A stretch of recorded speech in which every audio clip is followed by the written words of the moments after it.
Hello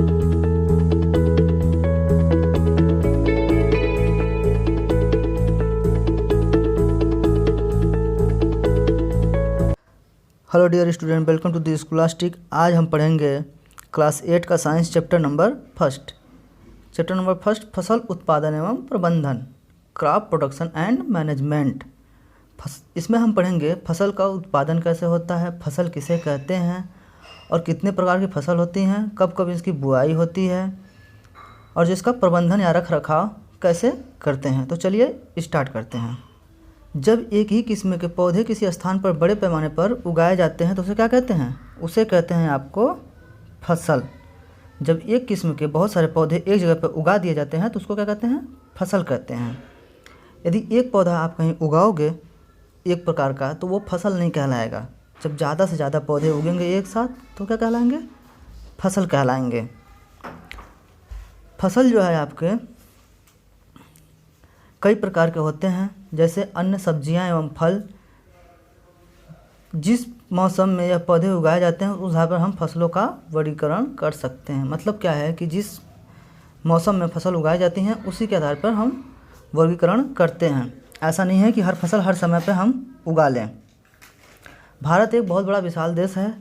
इसमें क्या होता है, ताप, आर्द्रता और जलवायु के अनुसार जो है कई क्षेत्रों में सभी क्षेत्र क्या हैं इसके भिन्न भिन्न हैं। फिर भी यहाँ पे जो है फसल को कितने भागों में बांटा गया है?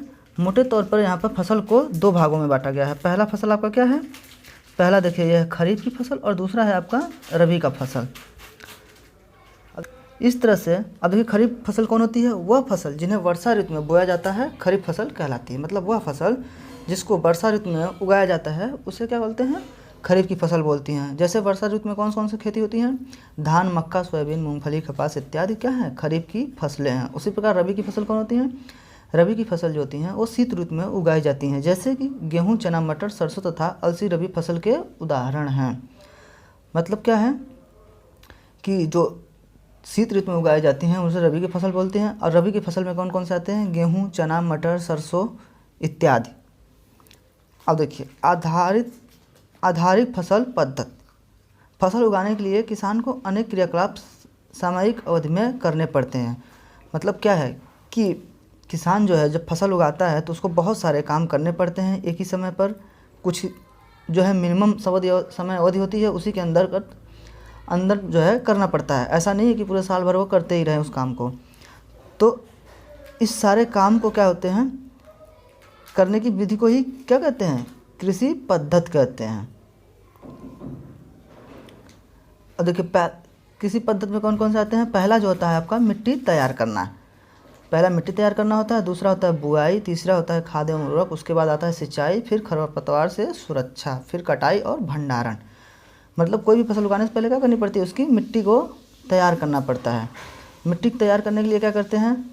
फसल उगाने से पहले मिट्टी तैयार करना प्रथम चरण है। मिट्टी को पलटना तथा उसे पोला बनाना किसी का अत्यंत महत्वपूर्ण कार्य है। पोला बनाना मतलब उसको जो है बिल्कुल जो मिट्टी पहले पलटते हैं मतलब जुताई करते हैं तो मिट्टी का क्या होता है? बड़े बड़े होते हैं तो उसको क्या करते हैं? फोड़ते हैं, छोटा करते हैं, तो उसी को कहते हैं पोला करना।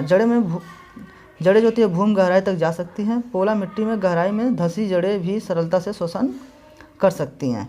मान लीजिए मिट्टी यदि पोला है, छोटी छोटी मिट्टी है, टुकड़े में है बिल्कुल, तो उसको क्या होंगी? वो जड़ें जो है सरलता से उसमें शोषण कर पाएंगी। पोली मिट्टी में रहने वाले केंचुए और सूक्ष्मजीव की वृद्धि करने में सहायता करती है। पोली मिट्टी में क्या होते हैं? जो सूक्ष्मजीव होते हैं और या केंचुए होते हैं वो क्या करते हैं?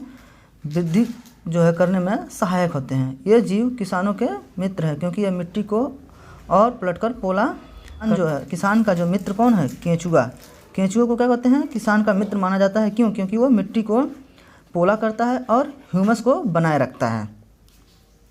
आप पिछली कक्षा में भी पढ़ चुके हैं मिट्टी में खनिज, लवण, जल तथा कुछ सजीव होते हैं। इसके अतिरिक्त मित्र पौधे एवं जंतु भी मिट्टी में पाए जाते हैं। ये क्या होते हैं? इस प्रक्रम में मित्रजीवों में पाए जाने वाले पोषक मिट्टी में नियुक्त होते हैं। यह पोषक पौधों द्वारा अवशोषित किए जाते हैं। मतलब मिट्टी में जो भी खनिज, लवण या जो है मृत जीवों के अपघट होते हैं उसको क्या करते हैं? पौधे जो है अपने पोषण के लिए अवशोषित करते हैं।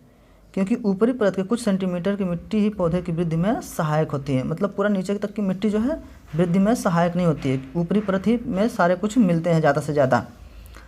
इसे उलटने पलटने और पोला करने में से पोषक पदार्थ ऊपर आ जाते हैं और पौधे इस पोषक पदार्थ का उपयोग कर सकते हैं। अतः मिट्टी को उलटना पलटना एवं पोला करना फसल उगाने के लिए अत्यंत महत्वपूर्ण है।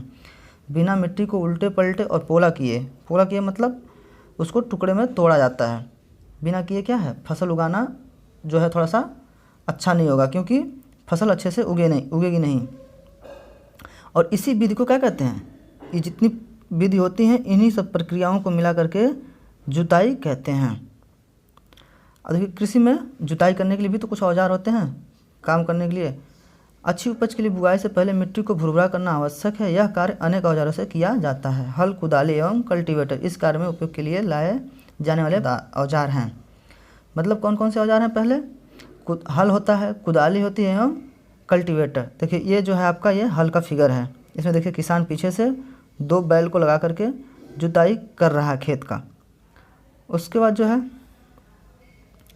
आपका ये देखिए नीचे जो है ये आपका कल्टीवेटर है, इसको ट्रैक्टर में लगा हुआ है पीछे, इसको कल्टीवेटर बोलते हैं। अक्सर आप जो है खेत में जुताई करते हुए ट्रैक्टर को ही इस समय पाएंगे, क्योंकि अब जो है हल का उपयोग बहुत ही कम होता है, नाम मात्र का। उसके बाद जुताई कंप्लीट होने के बाद क्या करते हैं, बुआई भी एक क्या है फसल के लिए, बुआई क्या है फसल उत्पादन के लिए भी एक महत्वपूर्ण चरण है। बोने से पहले अच्छी गुणवत्ता वाले बीजों का चयन किया जाता है। मतलब बुआई करने से पहले बीज को देखा जाता है कि अच्छी गुणवत्ता है कि नहीं, इसमें अधिक उपज होगी कि नहीं। यदि अधिक उपज नहीं होगी तो उसका फिर बोने का कोई मतलब नहीं निकलेगा। इसलिए किसान अधिक उपज देने वाले बीजों का क्या करता है, प्राथमिकता देता है। मतलब उसी का भी उपयोग करता है जो अच्छी किस्म की बीज हो। अब देखिए बुआई करने के भी तरीके होते हैं। सीड ड्रिल, आज बुआई के लिए ट्रैक्टर द्वारा संचालित सीड ड्रिल का उपयोग होता है। देखिए जो फिगर बना हुआ है, फिगर में देखिए नीचे जो है पाइप लगी हुई है ऊपर, इसमें जो है फिर जो है साइड में ये देखिए सारे लगे हुए हैं हल के साइड में, और जो है इसी से जो फसल का जो है बीज होता है वो धीरे धीरे नीचे आता है और मिट्टी में ढकता चला जाता है। इससे क्या होता है, इस तरीके से आपका श्रम और समय दोनों की बचत होती है। श्रम मतलब मेहनत और समय की भी बचत हो जाती है।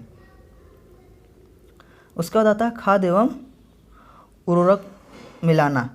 मतलब क्या है कि पौधा, अब तो हमने पहले क्या किया, जुताई कर दिए, फिर फसल की बीज उसमें डाल दिए, बुआई कर दिए जो भी फसल हमें उगाना था। उसके बाद हम क्या करेंगे, खाद एवं उर्वरक डालेंगे।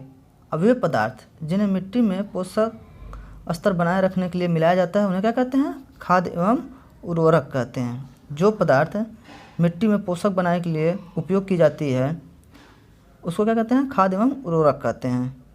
मिट्टी फसल को खनिज पदार्थ प्रदान करती है। यह पोषक पौधों की वृद्धि के लिए आवश्यक है। कुछ क्षेत्रों में किसान क्षेत्र में एक के बाद दूसरी फसल उगाता रहता है। खेत कभी भी खाली नहीं छोड़े जाते हैं। क्या करते हैं, कुछ क्षेत्र में होता है किसान बारी बारी से खेती करता रहता है। जैसे मान लीजिए अभी धान की खेती करी, फिर उसके जस्ट बाद गेहूं की खेती कर दिए, फिर अगेन जो है धान की खेती कर दिए। इस तरह से कंटिन्यूटी चलती रहती है। इससे क्या होता है, खेत की जो है खनिज पदार्थ में कमी आ जाता है, पोषक तत्व उसमें थोड़ा कम हो जाते हैं। और जब पोषक तत्व कम हो जाते हैं तो उसमें क्या है, खाद और उर्वरक डाल करके उसके पोषक तत्वों को बढ़ाया जाता है, ताकि पौधे जो है ना हो पर्याप्त मात्रा में पोषक पदार्थ मिलते रहें पौधों को, ताकि पौधों को क्या है पर्याप्त रूप से पोषक पदार्थ मिलते रहें और अच्छे से पौधे ग्रो करें। खाद एक कार्बनिक पदार्थ है जो कि पौधे या जंतु अपशिष्ट से प्राप्त होती है। खाद क्या है, एक कार्बनिक पदार्थ है। किसान पादप एवं जंतु अपशिष्टों को एक गड्ढे में डालते जाते हैं तथा इसका अपघटन होने के लिए खुले में छोड़ देते हैं। किसान क्या करते हैं, खाद बनाने के लिए जो कूड़ा होता है, अपशिष्ट पदार्थ होते हैं, जंतु के अपशिष्ट होते हैं, उन सबको क्या करते हैं एक गड्ढे में इकट्ठा करते हैं और खुले में छोड़ देते हैं। वो धीरे धीरे अपघटित होकर के खाद बन जाता है।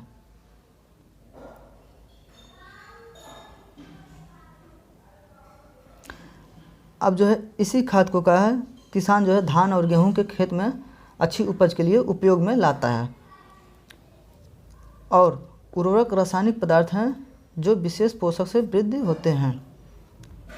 क्या होते हैं, उर्वरक क्या हैं, उर्वरक रासायनिक पदार्थ है जो विशेष पोषक से समृद्ध होते हैं। खाद तो था आपका कार्बनिक पदार्थ और उर्वरक क्या है, रासायनिक पदार्थ है। वे खाद से कैसे भिन्न हैं, मतलब खाद से भिन्न कैसे हैं। उर्वरक का उत्पादन फैक्ट्रियों में किया जाता है। उर्वरक के कुछ उदाहरण हैं urea, ammonia, sulphate, super phosphate, potash, nitrogen, phosphate, potassium. ये सारे खाद जो हैं क्या होते हैं, खेत में डाले जाते हैं, लेकिन इनका नाम क्या है, उर्वरक है। इनको हम ऐसे लोकल लैंग्वेज में खाद बोल देते हैं, बट इसका नाम क्या है, उर्वरक है। ये सब फैक्ट्रियों में तैयार किए जाते हैं। इसके उपयोग से किसानों को गेहूं, धान तथा मक्का जैसी फसलों की अच्छी उपज प्राप्त करने में सहायता मिली है, परंतु उर्वरक के अधिक उपयोग से मिट्टी की उर्वरकता में कमी आई है। यदि इसका अधिक उपयोग करेंगे तो क्या होगा, मिट्टी खराब होने लगती है, उर्वरकता जो उसकी कम होने लगती है। यह जल प्रदूषण का भी स्रोत बन गए हैं। क्या होते हैं, जल प्रदूषण का स्रोत, क्योंकि जल में घुल करके ये जो है बिल्कुल फिर वाष्प बन के उड़ते हैं, तो इसलिए जल प्रदूषण का भी स्रोत बन गया। अतः मिट्टी की उर्वरकता बनाए रखने के लिए हमें उर्वरकों के स्थान पर जैविक खाद का उपयोग करना चाहिए, क्योंकि ये जो है नुकसान नहीं पहुंचाते। अथवा दो फसलों के बीच में खेत को कुछ समय के लिए बिना कुछ उगाए छोड़ देना चाहिए। यदि कुछ फसलों को जो है, दो फसलों के बीच में यदि कुछ समय के लिए छोड़ दे खेत को, तो क्या हो जाएगा, वो फिर से उर्वरकता गेन कर लेता है। खाद के उपयोग से मिट्टी के गठन एवं जल अवशोषण क्षमता में वृद्धि होती है। यदि खाद का उपयोग करेंगे तो मिट्टी के गठन और जल अवशोषण, मतलब जल अवशोषित करने की क्षमता में वृद्धि होती है। इससे मिट्टी में सभी पोषकों की प्रतिपूर्ति हो जाती है। अब देखिए उर्वरक एवं खाद में अंतर क्या है। उर्वरक क्या है, एक अकार्बनिक लवण है, बट खाद क्या है, खाद आपका कार्बनिक है। खाद एक प्राकृतिक पदार्थ है जो गोबर, मानव अपशिष्ट एवं पौधों के अवशेष के विघटन से प्राप्त होता है।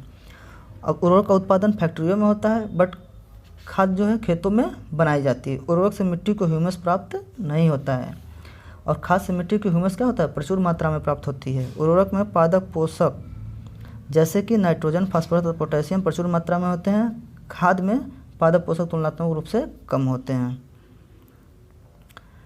इस तरह से खाद जो है अच्छी होती है। अब देखिए उसके बाद क्या किया जाता है, सिंचाई की जाती है। जीवित रहने के लिए प्रत्येक जीव को जल की आवश्यकता होती है। पौधे के फूल, फल एवं बीज की वृद्धि एवं परिवर्तन के लिए जल का विशेष महत्व है। पौधे की जड़ों द्वारा जल का अवशोषण होता है, जिसके साथ खनिजों और उर्वरकों का भी अवशोषण होता है। यदि सिंचाई न की जाए तो पौधे क्या होंगे, सूख जाएंगे। इसलिए जैसे जीवित रहने के लिए जीव को पानी की आवश्यकता पड़ती है, उसी तरह पौधों को भी क्या करिए, जल की आवश्यकता पड़ती है। और जितने भी खनिज लवण होते हैं वो क्या करते हैं, जल में घुल करके फिर पौधे के जड़ द्वारा अवशोषित कर लिए जाते हैं। पौधे में लगभग क्या होता है, 90% जल होता है। जल आवश्यक है क्योंकि बीजों का अंकुरण शुष्क जो है स्थिति में नहीं हो सकता। जल में घुले हुए पोषक का स्थानांतरण पौधे के प्रत्येक भाग में होता है। यह फसल के पीले एवं गर्म हवा से रक्षा करता है। कौन रक्षा करता है, जल जो है पीला होने से और गर्म हवा से रक्षा करता है। फसल वृद्धि के लिए मिट्टी की नमी को बनाए रखने के लिए खेत में नियमित रूप से जल देना आवश्यक है।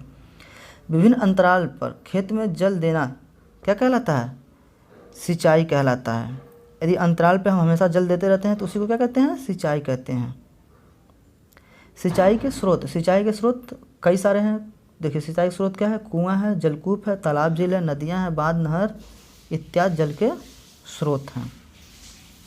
सिंचाई के पारंपरिक तरीके, कुछ झीलों एवं नहरों में उपलब्ध जल को निकाल कर खेतों तक पहुंचाने के तरीके विभिन्न क्षेत्रों में भिन्न भिन्न हैं। क्या होता है कि कुछ जगह पर क्या होता है, पानी इकट्ठा करके निकालने के लिए कुआं और नदियों से कई सारे तरीके अपनाए जाते हैं। जैसे कहीं पे जो है नहर से सिंचाई की जाती है, तो कहीं कुएं से पानी निकाल करके सिंचाई की जाती है, कहीं पर जो है मशीन के द्वारा सिंचाई की जाती है। अब सिंचाई की आधुनिक विधि क्या है, छिड़काव तंत्र। पहला छिड़काव तंत्र क्या होता है, इस विधि का उपयोग असमतल भूमि के लिए किया जाता है, जहाँ पर जल कम मात्रा में उपलब्ध है। ऊर्ध्व पाइपों के ऊपरी सिरों पर घूमने वाले नोजल लगे होते हैं। यह पाइप निश्चित दूरी पर मुख्य पाइप से जुड़े होते हैं। जब पाइप की सहायता से जल मुख्य पाइप से भेजा जाता है तो यह घूमते हुए नोजल से बाहर निकलता है। क्या करता है, छिड़काव तंत्र क्या होता है कि ये क्या होता है, देखिए ये फिगर बना हुआ है, इसमें आप देख सकते हैं ये जो है कुएं से निकाला गया है, मेन पाइप से बहुत सारे पाइप जुड़ी हुई हैं। ऊपर जो है नोजल लगा हुआ है, ये नोजल जो है क्या कर रहा है आपका, ये छिड़काव कर रहा है। जब पाइप उसमें पानी जाता है पाइप में तो ये घूमता हुआ है और छिड़कता है चारों तरफ। पानी को। तो इससे क्या होता है कि ये समतल जहाँ भूमि नहीं रहती है वहाँ पे ज़्यादा फायदेमंद होता है, क्योंकि वहाँ पे हर जगह पानी पहुँच जाता है। अगर ड्रिम टपक सिंचाई क्या होती है? ड्रिम टपक सिंचाई होती है कि इससे जो है पानी निकाल करके एक मेन पाइप से बहुत सारे पाइप जुड़े रहते हैं और पौधे के जड़ के पास जो है एक पतली पतली पाइपें जुड़ी होती हैं और वो जो करके उसमें पानी बिल्कुल सिर्फ जड़ को ही मिलता है। इसे बोलते हैं ड्रिम टपक सिंचाई।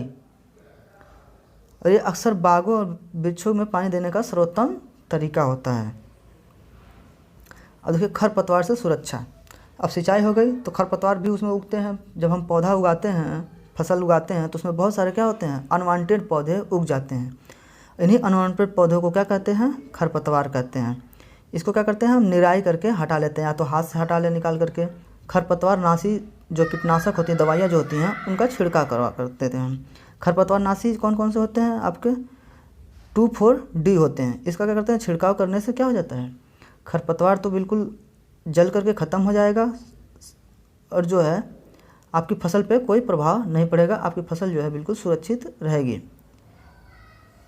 बट इसका क्या है? इस रसायनों का उपयोग क्या करना चाहिए? सावधानीपूर्वक करना चाहिए। छिड़काव करते समय उन्हें अपना मुंह एवं नाक कपड़े से ढक लेनी चाहिए। ऐसा नहीं बिल्कुल ऐसे ही जा कर के छिड़काव करने लगे, तो वो छिड़काव करने से क्या होगा? आपको भी हानिकारक, आपके लिए भी क्या हो सकता है? हानिकारक हो सकता है। इसलिए बिल्कुल सावधानीपूर्वक छिड़काव करने चाहिए। और उसके बाद आता है कटाई। फसल की कटाई भी एक महत्वपूर्ण कार्य है। फसल क्या होता है? जब पक जाता है तो उसकी क्या की जाती है? फसल पकने के बाद फसल की कटाई की जाती है। उसके बाद फसल काटने के लिए उपयोग करने वाले तंत्र क्या हैं? दराती। देखिए ये दराती का आपका जो है ये फिगर बना हुआ है, ये आपका दराती है। दराती से फसल की कटाई कर जाते हैं, या फिर मशीन के द्वारा फसल की कटाई करते हैं, जिसे हार्वेस्टर बोलते हैं। या कटी गई फसल बीजों को भूसे से अलग करना होता है। अब देखिए जब फसल की काट लेंगे तो उसको क्या करें? बीज को पौधे से अलग करेंगे। तो पौधे से अलग करने के लिए क्या करते हैं? थ्रेसिंग का उपयोग करते हैं। उसका लास्ट में आता है आपका भंडारण। फसल को इकट्ठा करना, रखना, क्योंकि फसल ऐसा तो है नहीं कि हम उत्पादन कर लिए तो एक ही बार में सारा ख़त्म हो जाएगा, तो उसको भंडारण करते हैं। तो उत्पादन का भंडारण एक महत्वपूर्ण कार्य है। यदि फसल के दोनों दानों को अधिक समय तक रखना हो तो उन्हें नमी, कीट, चूहे एवं सूक्ष्मजीवों से सुरक्षित रखना होगा। यदि क्या है, फसल के जो दाने हैं उसको यदि हमें सुरक्षित ज़्यादा दिन तक रखना होगा तो हमें क्या करना पड़ेगा? हमें उससे नमी से भी बचाना पड़ेगा, कीट से भी बचाना पड़ेगा, सूक्ष्मजीवों से और चूहों से भी बचाना पड़ेगा। तो यदि हम फसल को क्या करेंगे? फसल को यदि बिना हम सुखाए ही रख दें तो क्या हो जाएगा? वो उसमें नमी और रहती है, तो इससे नमी से क्या होगा? आपका फसल का जो बीज होता है वो ख़राब हो जाएगा। इसलिए पहले सुखा लेते हैं धूप में, सुखाने के बाद जो है उसको रखते हैं और उसमें जो है सूक्ष्मजीवों से बचाने के लिए, कीटाणुओं से बचाने के लिए देखिए अक्सर क्या करते हैं, उसे बचाने के लिए नीम की सूखी पत्तियां घरों में अनाज के भंडारण में उपयोग की जाती है। बड़े भंडार गृह में अनाज को कीड़ों एवं सूक्ष्मजीवों से सुरक्षित रखने के लिए रासायनिक उपचार भी किया जाता है। मतलब क्या है? यदि बड़े जो भंडारण हैं वहाँ पे क्या होता है? वहाँ पे नीम की पत्ती का उपयोग नहीं करता, वहाँ पे क्या करते हैं? रासायनिक जो है उपचार किए जाते हैं। रासायनिक जो होते हैं जो सुरक्षा प्रदान कर सके, बस उसको जो है उपयोग में लाते हैं। और देखिए आपने इसमें क्या सीखा? बढ़ती हुई जनसंख्या को भोजन प्रदान करने के लिए हमें क्या चाहिए? विशिष्ट कृषि पद्धति को अपनाना होगा। इस तरह से फसल का उत्पादन कैसे होता है, फसल की बुआई करने से पहले क्या करना पड़ता है, बुआई होने के बाद क्या करना पड़ता है, यदि फसल पक जाती है तब क्या करना पड़ता है, ये सारी चीज़ें हमने इस चैप्टर में अच्छी रूप से जो है समझ लिए।